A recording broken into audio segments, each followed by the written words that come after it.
My name is Casely Scott, but I go by Joan. I'm from Gary, Indiana. Okay. Now, tell us, how's life in Indiana? Me personally, I think Indiana kind of holds you back a little bit. I would say I feel like anyone that actually wants to make it has to leave.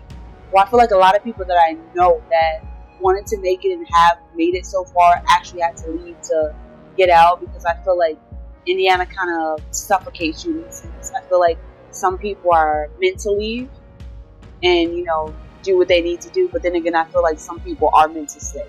Some people just can't break from the hometown. And Indiana's only known for Michael Jackson, corn, and death. So What is so special about Indiana? I don't know. I just feel like I'm from Gary, Indiana. Like, I'm from the hood, Indiana.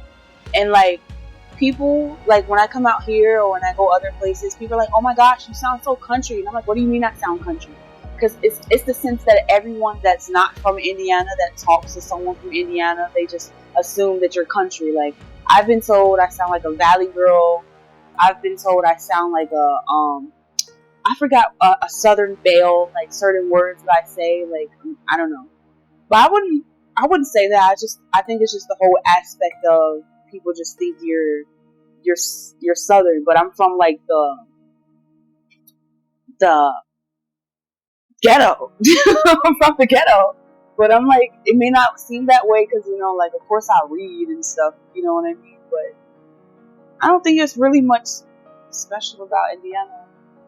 What is the latest book that you have read that is memorable and really has a punch to it? I don't remember the name. Oh my goodness. I don't remember the name, but I'm actually fascinated. Well, I don't want to say fascinated because I don't want to sound terrible, but I enjoy reading about other people's tragedies because I kind of use it to humble myself in a sense that stuff could be a lot worse because I've always been the type of person that's like, if something doesn't go the way it's supposed to be, it's the end of the world. But it was a Holocaust book. I just don't remember the name of it, but it was the saddest book I ever read in my entire life. I think I remember that book. It's about the guy that survived. I don't remember the name. Search of Meaning or something. I read a lot of books, but it was one of the saddest books I ever read, and I actually cried. I really did. I was reading that book at work on a break, and I actually cried a little bit. So you're a good actress? Could you say you're a good actress? I started trying to act when I was younger in school, and I didn't think I was that good. I personally didn't think I was that good because I was surrounded by people that I always thought was amazing. Everything they did was amazing, and I'm just like, look at me here, trying to act, and this person's over there and they're perfect, and I'm just here, starting out. But initially I wanted to be an actress. Johnny Depp inspired me. I grew up watching him, of course. I think I've watched every movie he's ever been in, trying to study and trying to learn, method acting and a whole bunch of different stuff. But my mother, she kind of pulled me from it, and I feel like sometimes I resent her in the aspect of this is something I want to do now in my career. And I feel like because of the fact that she held me back from it, it's why it's so difficult for me to do now. Because I feel like if I would have did it when I was younger, it would have been insane. I used to go behind my mom's back, and I used to take her phone, because I didn't get a phone until I was 16, 17. Everybody else had phones. I used to go behind my mom's back when she was asleep, and I would go on her phone, and I would I would submit myself for auditions in Chicago, and I actually landed one audition for Shake It Up, and she was off that day. I didn't have school that day, and she just wouldn't take me, So I feel like it's a lot of resentment of there's so much struggle that I am right now with my career because of the fact that she kind of I feel like she held me back from it a little bit. So I feel like I'm trying to play catch up because it seems like I feel like I'm running out of time, because I feel like if I would have started when I was younger, I'd be better off than now. I'm 26, and a lot of people always say that, oh, sometimes it takes until you're 60 before you make it, or it takes until you do this. And my thing is just I'm so hungry for success right now. Like it's like the career I want. It's like literally breathing. It's like something, you know, if you daydream about it every day, if like you could just be sitting there and out of nowhere you're just like boom, you just start thinking about it and you don't even realize that you've left your inner mind just thinking about like the future, what you want, you know? And I don't know, I really hope, you know, I am a good actor, you know? I don't know, but like I'm just nervous because acting is a lot of work. Like a lot of people come into acting with, you know, all these classes and stuff that they've done, and I don't have any of that. You know, everything is kind of just like it is how it is, you know. And for example, like the first movie that I did, I enjoyed the movie. Of course, I wasn't expecting it to be like a top Tyler Perry type of movie. I mean, I kind of did expect it to be like that, but it was like a small based movie, and it was like my first movie was like a lead role. Like I was one of the leads, so that was just, oh my gosh, this is so big, you know. But then I had to learn that like with the industry, there's gonna be things that you become uncomfortable with. For example, the co-star that I had, the guy was so far beyond unattractive. It was insane how unattractive this guy was. From a scale of what's the name of those Lord of the Rings, the monsters of Lord of the Rings? If 0 is the lowest, it's 0. It's like, okay, he just, I don't know, he just wasn't attractive. Like, I'm 26, like, we're speaking real time, I'm 26, and I think the guy was like 46, 47, I don't know. But in his face, he looks so much older. Like, in his face, he looks drastically older. Kind of like, he's black, but he's kind of like that pale black. Like, you know, like, when you start getting up in age and you just, you know, your skin starts fading to, you know, white and gray. Like, that's kind of how he was. And I just felt like he was casted wrong. Like, he wasn't, you know how, like, they cast people to sync with you? Like, oh, like, to how it looks, how the couple would look. We didn't look right. It looked like I was a sugar baby and he was a sugar daddy. That's honestly what it looked like. And I don't know, I just had to learn, you know, that was a challenge for me, being able to act and being able to like portray that you like someone when you really don't, you know. And I had my first sex scene with the guy, you know. I had my first stage sex scene in general, you know, intimacy scene. Was it stage? The sex scene was. Hell yeah, it was stage. You think I'm gonna fuck the guy? Oh, I am not that type of girl. I can't even believe it. But no, it was staged. They had an intimacy coordinator, and you want to know what's crazy? I actually got drunk. So in order to actually do that scene, I actually got drunk. I had Casamigos and I had some Don Julio. I'm so serious. I am beyond serious. You do not understand. Like I was, like I was. I don't know. And his lips. Oh my god! You ever kiss somebody and their lips were just so stiff? Like. I think he was a dead man. I don't know, but it was like, it was the stiffest kiss I ever had in my life. Like, and it's crazy because I always read about like intimacy scenes with like celebrities before, like, because I know there's been some celebrities that actually, you know, went down, you know, during scenes, and there are some that like felt uncomfortable. Like I was reading about, I don't remember names. I'm really bad with names, but I was reading about how a couple celebrities were uncomfortable kissing like their co-stars, and some saying like they had the worst, you know, Hollywood kiss ever. That's kind of how I felt in a sense, and I think especially the movie that's out now, I feel that my acting lacked in a sense that I wasn't comfortable with my co-star. You know, I didn't find him attractive. I was, you know, uncomfortable with the hands around the waist and stuff like that. You know, like not saying like I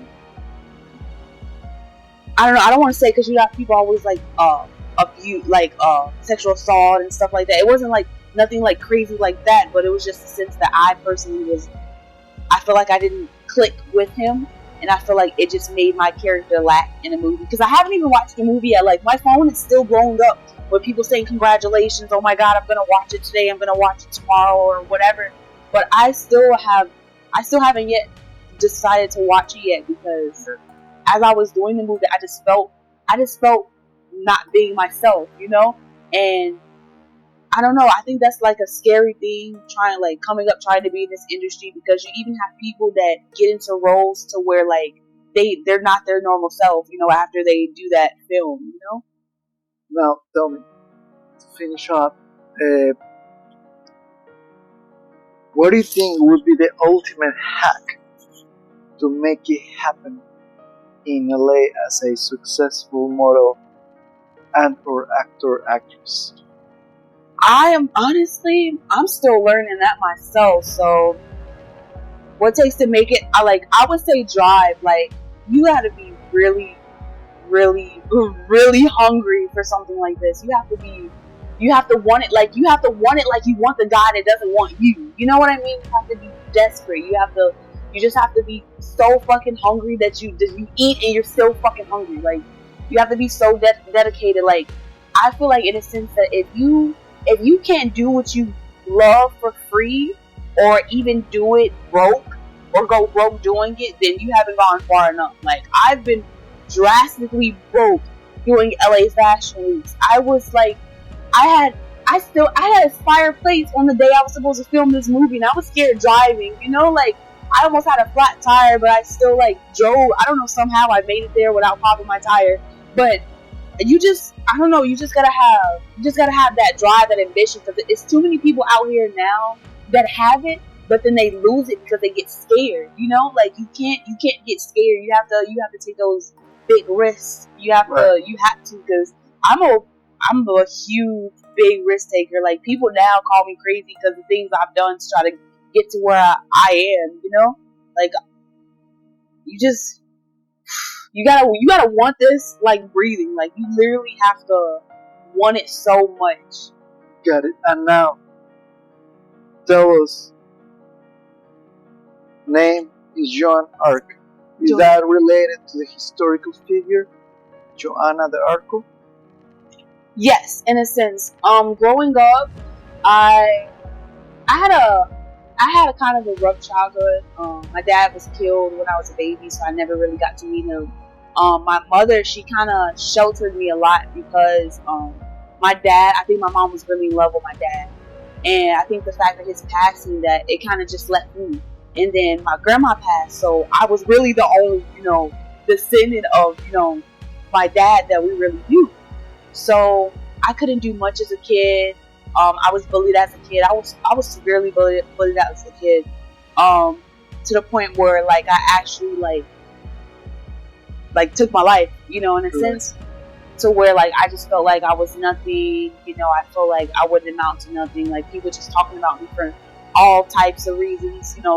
Kid stuff, high school, stuff like that. But at that time, you're going through it. You think that's all. You think that's your life, because you're going through all that hate and everything. You think that's just going to be your life for the rest of your life. So you just want to get rid of it, But my mom started calling me Joan Arc when I was young, and she would say it often, but I never really, it slipped my mind. She's like, stop being the Joan Arc, and I used to be like, what? But in a sense that, like, I'm a very compassionate person. I always put others before myself. I've gone in debt for people. Like, I've been like negative whatever in my bank account for people. Of course they don't know, but it's been there, and I'm too compassionate. Like, I'm the type of person that I'll still be around the people that hate me, or like that don't like me, or people that I might even speculate are talking about me behind my back, but I still hang out with them. Because I've always been the person that's like, if I don't see it, then like I don't know about it. You know what I mean? So she just, I don't know. I asked her one day. I was like, Mom, who the hell is Joan Arc? This is I want to say, like, middle school, getting ready for high school. Who the hell is Joan Arc? Who's this person?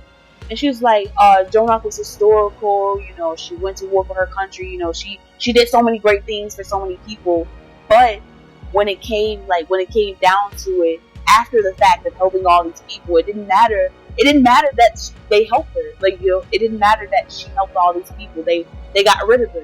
Like, she wasn't necessarily burned at the stake, but it was the same sense of, it's like, no matter what you do, you're still gonna, you're still gonna have people that like don't like you. You know what I mean? Like, you could be the greatest person ever, but it's still gonna be someone there wanting to take you out or wanting to watch your failures and stuff like that. So I kind of really clung to like Joan Arc, you know? And I kind of want that to be like, I don't want to resent my real name because my real name is Casey Scott.